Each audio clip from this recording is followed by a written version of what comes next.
If there is one thing that hockey fans absolutely love talking about in September, it's the collective bargaining agreement. We're going to talk about that and how it affects the Pittsburgh Penguins in this edition of the Locked On Penguins podcast.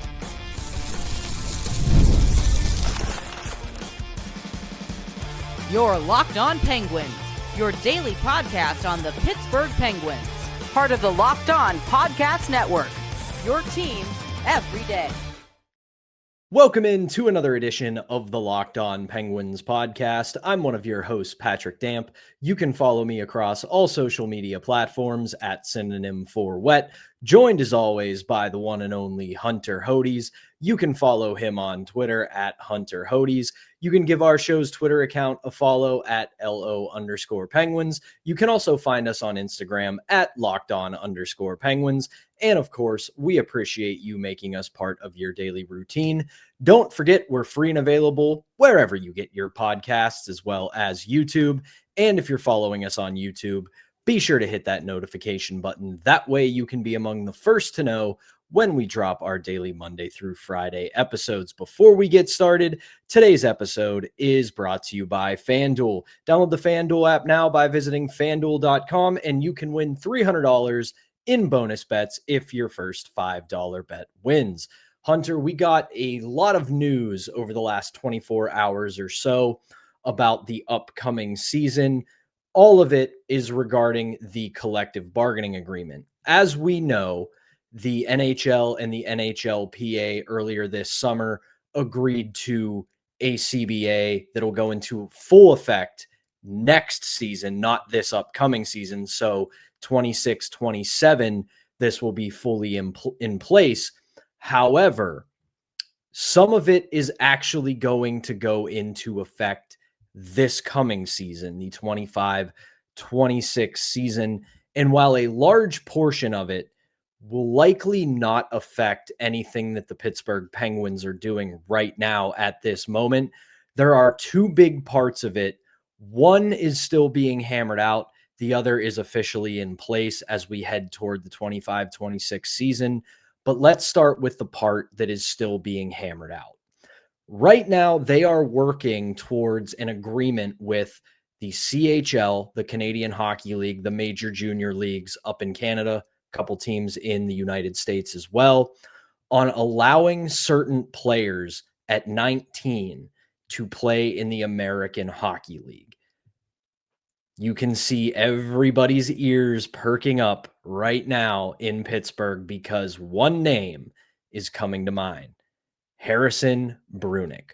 Will he play in the AHL if he has a good camp? Before I hand it off to you, I want to both say this to our listeners. Hunter, battling a little bit of an illness today, so stick with them. But the other thing I want to say is this: let's not get too far ahead of ourselves. I don't want to say that Brunicke is bad. I don't want to say that he's not ready or anything like that. Time will tell. But we are in the midst of a rebuild and a retooling right now.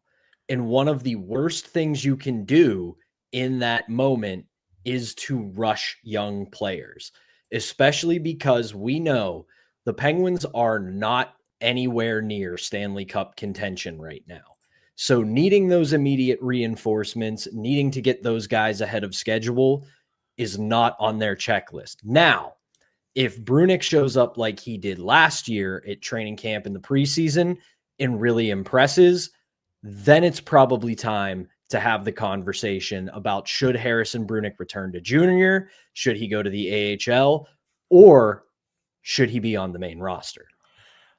I agree with that. However, we still have to see if this agreement is in place by the start of the season. Puckpedia was the first one to report this on Tuesday, saying that the NHL, the PA, and the CHL are still trying to hammer this out. Pierre LeBrun added today at one of the GMs and coaches meetings this week that the USHL and the CHL made some presentations to the GMs and the coaches. And it's safe to say that the CHL is a bit spooked, a bit concerned regarding this new rule. Right now it's expected to take effect next year, but the NHL is trying to get it worked out for this year. And here's what I will say on this.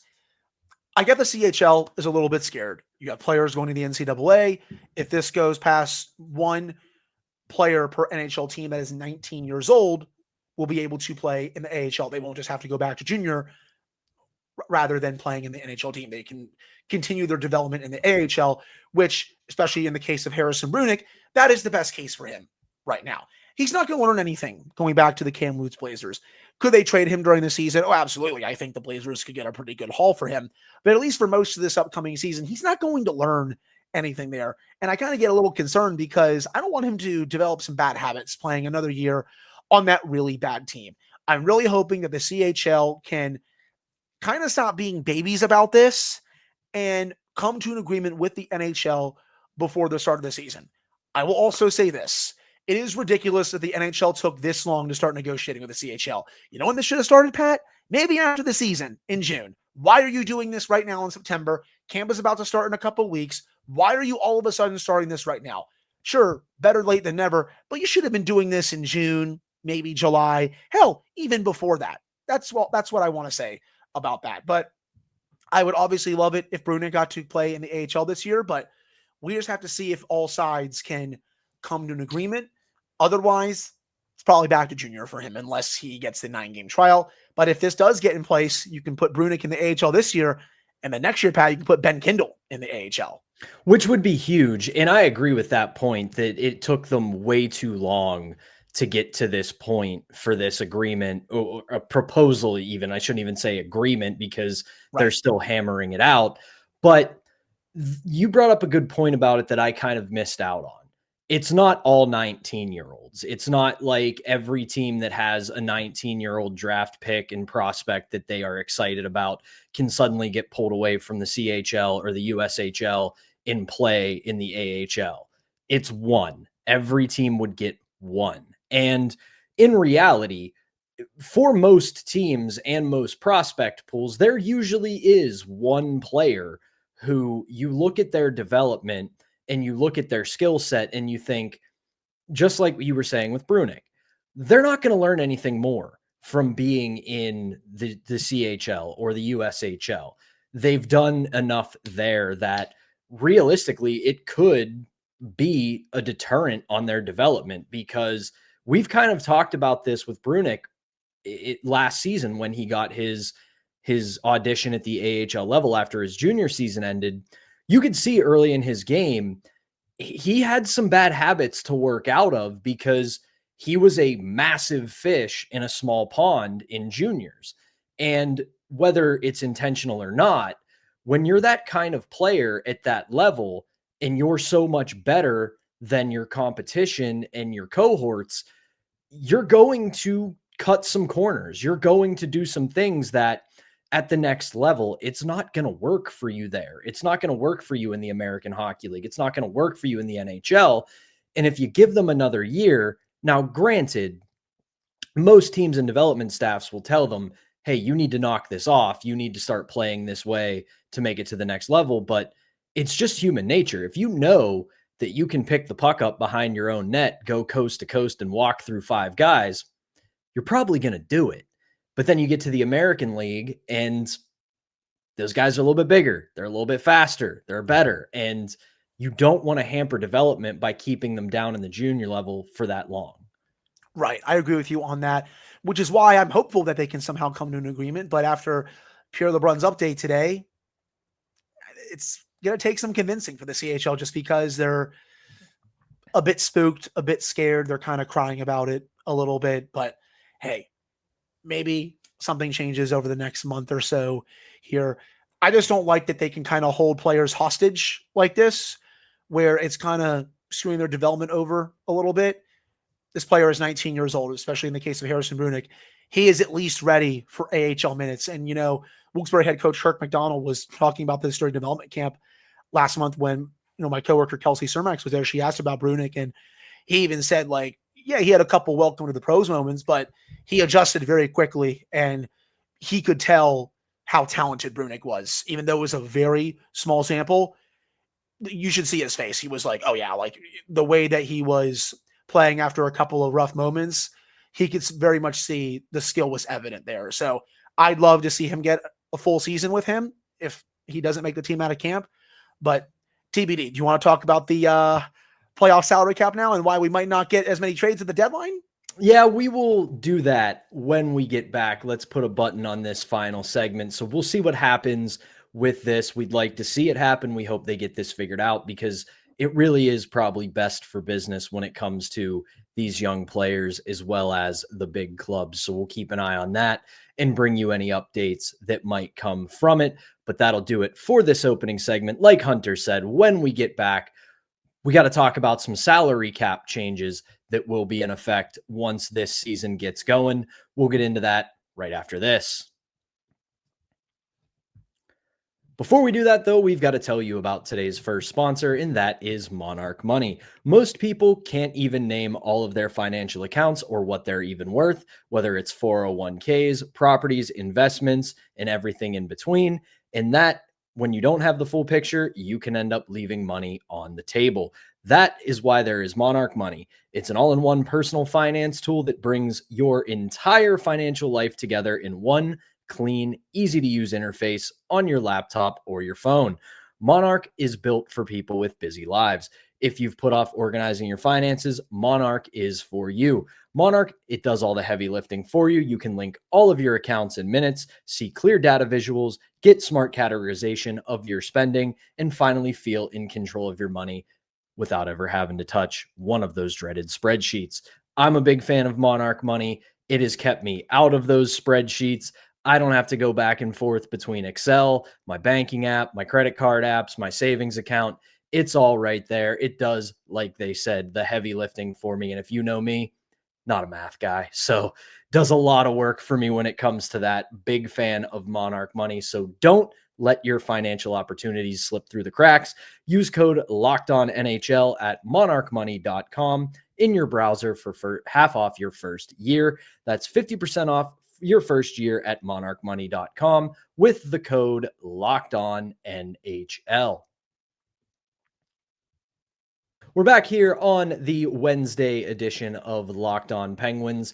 I'm Patrick Damp right alongside Hunter Hodes, and we'll touch on this one really quickly to start, and then we'll get into one that might be a little bit more confusing for Penguins fans. This first one, we probably don't have to worry about this too much in Pittsburgh this season. The playoff salary cap goes into effect this year. Essentially, put it simply, the 20 players who will be on the active roster the night of the game, it has to be cap compliant. So like Hunter said, that is probably going to affect a lot of deadline deals this year because there's not going to be the LTIR loopholes. There's not going to be ways to circumvent the salary cap. The 20 players who will be on your active roster the night of the game have to be at or under the salary cap come the postseason. Overall, I'm lukewarm on this. Like, I think most teams at this point and the best general managers, they know how to work this thing inside out. They know where they can find the spare change under the cushions. They know how they can work the numbers to make it work out. On the other hand, I've just never been a fan of a hard salary cap. I think it limits a lot of things. I think the NHL's hard salary cap did its job when it first came onto the scene by getting a lot more teams financially viable and helping some teams along rather than putting some teams at disadvantages. But at this point, I've made my feelings felt on the salary cap. I think at this point, it's time for a luxury tax. It's time to make it so when teams are ready to go, they can take a big swing. But this one, it's whatever to me. This is going to be the NHL trade deadline next year. Homer just, sleeping in his bed from The Simpsons. That literally is going to be the trade deadline next year. You'll get some deals. I don't know if you're going to get a lot of blockbusters, Pat, because the double retention is also going away. That is not going to be a thing. So how that affects the Penguins, like they can still trade, for example, Erik Karlsson, they can retain on his contract, but you can't send the contract to another team to have them also retain it. Like that's just not going to be a thing anymore. The Penguins are going to be the only team that's allowed to retain in that situation. As for a playoff cap, I get why a lot of teams, GMs, I get why a lot of fans like it. for me, it's kind of whatever. Like, I want to see more chaotic deadline deals. I get that that's going to be going away now, and maybe some GMs are happy about that. Not really me. Like, I kind of want it to be a bit spicy. It doesn't have to be at the NBA's level where you see their trade deadline go crazy every year, but I still want the NHL trade deadline to be fun. And I feel like this is going to kind of nip that in the bud. Yeah. I get why they're doing it, but did you really have to do it? Yeah, like that's kind of where I sit on it, because I understand that in the last 5 years, there have been, even the last 10, really, a couple of champions who have circumvented the salary cap and worked within the boundaries of the LTIR rules to kind of give themselves an advantage. But at the end of the day, that's sports, man. Like, you find every advantage you can find. And I say this all the time, whether it's about hockey, football, any sport, professional sport at least, the best coaches and managers walk right up to the line and tell you, I didn't cross it. So it's not like these, unless we find out that they were faking injuries or lying about things, which, if you know how injuries and health related matters are dealt with in pro sports, you have to really, really do some dark things to get around what is in place. Like, you can't lie about injuries, or your organization is going to be in a lot of trouble. Yeah, did they probably say, oh, he could probably come back in 5 weeks, but we're going to be safe and push it to 7 or 8, which at the end of the day, an injury is an injury. You can re-aggravate it at any time, but I digress. Let's get into the other part of it that you quickly touched on, and that is the double retention rule. So I saw a lot of confusion among Penguins fans for this, because we know what we have been talking about all summer, and that is potentially trading defenseman Erik Karlsson. And a lot of people saw the double retention news and got a little spooked, because they thought, wait, are they going to be able to trade Erik Karlsson? Because San Jose is still retaining salary on his contract. So does that mean the Penguins now can't? They worded this very ambiguously, but I want to say the answer is yes. The Penguins can still retain salary on an Erik Karlsson deal. The double retention rule means you can't bring in a third party. So essentially, the Penguins can't trade him to, say, let's go with Chicago, just a team off the top of the dome, a team that's not trying to win, a team that has salary cap space. And then Chicago can say, all right, we'll flip him to a contender and we'll retain $1 million. That can't be done anymore. So whatever happens with an Erik Karlsson trade, the Penguins can retain up to 50% of what they currently are paying him, which would get it down to about $5.5 million. But whoever they trade him to, if they then want to trade him, they can't retain anymore. Right. So the double retention, it's going away. I still think you're going to see teams get pretty creative at the trade deadline. You just obviously can't have that double retention situation. They'll be creative when it comes to making moves again. I just don't think it's going to be, the big blockbusters. Excuse me. So, that also goes, for, Rust, Raquel, if they decide to trade one of those two or both of them at some point as well. So that does affect the Penguins in that way, but it's also, it's a league-wide thing now. Yeah, and again, to the point I was making earlier about all the salary cap stuff, this is one, I know these are going to be in kind of conflict with one another when I say this, because I know that NHL general managers are the most risk-averse humans on the planet by and large. Between the NHL's point system, which makes them look competitive and gives you the appearance of parity, they're always going to fall back on, we're only a few points out. We're doing okay. Don't fire me because I didn't do everything I could. But on the other hand, the amount of AGMs, accountants, lawyers, everybody else in between, they know the ins and outs of this. they pore over this. They have people dedicated to the salary cap, to the CBA.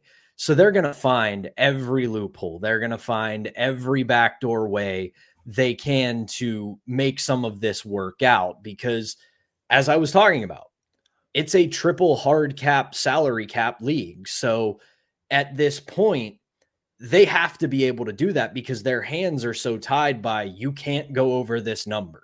You can't spend more than this. You can't do X, Y, Z. So a lot of this, and I'm sorry to our audience because you're probably snoring away at this point because we're talking business with the NHL, but I do think, like you said, they're going to find ways around this. They're going to find ways to make this work.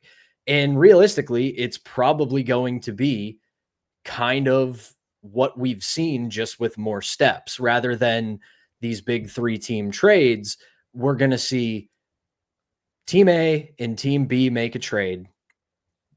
A few days, a few weeks, whatever pass, they trade them again, and that's going to be their way around it. So they'll probably find a way to get angry at GMs for that. But that, to me, is my prediction of how that's going to work. There are probably people smarter than me listening to this. They're going to say, actually, no, you're not going to be allowed to do that. Feel free to let me know in the comments and on social media, because not a lawyer, not an accountant, not an NHL GM.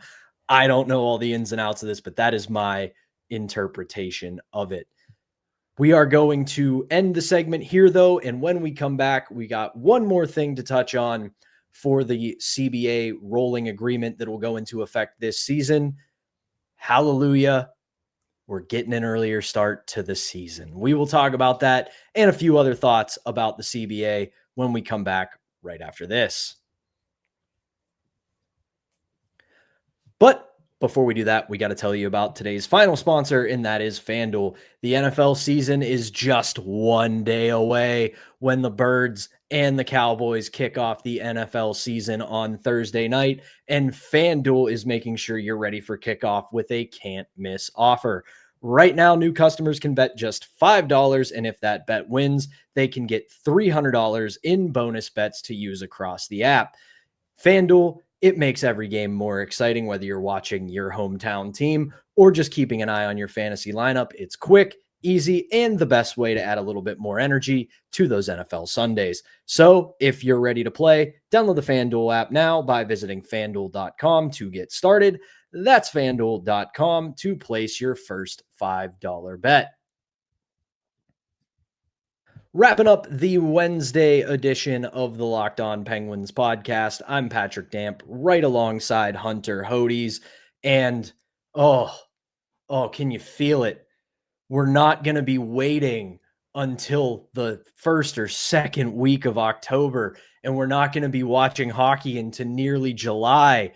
As reported by Pierre LeBrun, the NHL has begun putting together its regular season schedule for, unfortunately, we got to wait until the 26-27 season for this.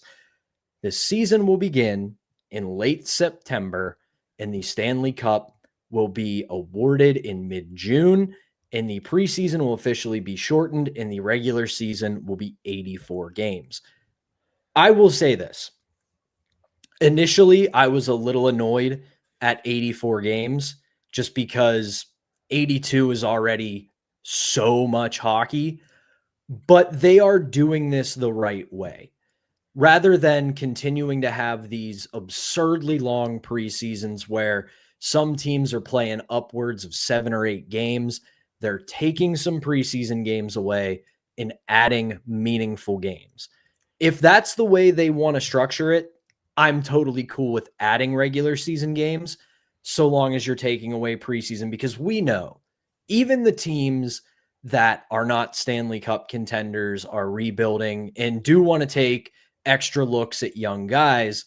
You don't need 7 or more games in the preseason to do that. If you don't know if somebody's going to make your roster or even make your professional organization before sending them back to juniors by the 5th or 6th game, you might want to reevaluate your coaching and management staff rather than your roster.